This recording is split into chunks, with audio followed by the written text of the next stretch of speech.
सबसे पहला तो इसका जो शेप और साइज है फिक्स नहीं होता है, तो note fix shape and size.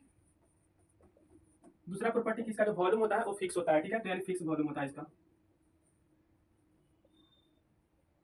ठीक है। तीसरा प्रॉपर्टी इसको भी हम कंप्रेस नहीं कर सकते हैं, कंप्रेस कर भी सकते हैं तो बहुत कम, यानी कि डज नॉट कंप्रेस, ठीक है। इसके बाद का प्रॉपर्टी है कि इसका जो बाउंड्री होता है वो भी फिक्स नहीं होता है,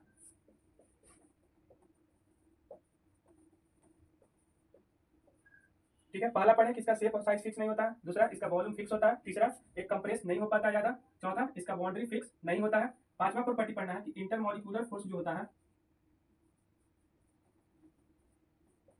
पार्टिकल्स के बीच में जो इंटरमॉलिक्यूलर फोर्स होता है वो सॉलिड के कंपेयर में कम होता है। किसके कंपेयर में? तो सॉलिड के कंपेयर में, is less in compare to solid. Solid के तुलना में जो इसमें इंटरमॉलिक्यूलर फोर्स होता है ना वो कम होता है, ठीक है। इसके बाद जो इंटरमॉलिक्यूलर स्पेस है वो सॉलिड के तुलना में ज्यादा होता है, यानी पार्टिकल्स के बीच में जो स्पेस होता है ना वो सॉलिड की तुलना में ज्यादा होता है इन कंपेयर टू सॉलिड।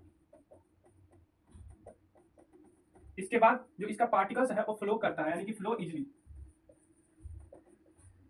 इसका जो पार्टिकल्स है उतना क्लोजली पैक नहीं होता है सॉलिड के कंपेयर में, not closely packed in compare to solid.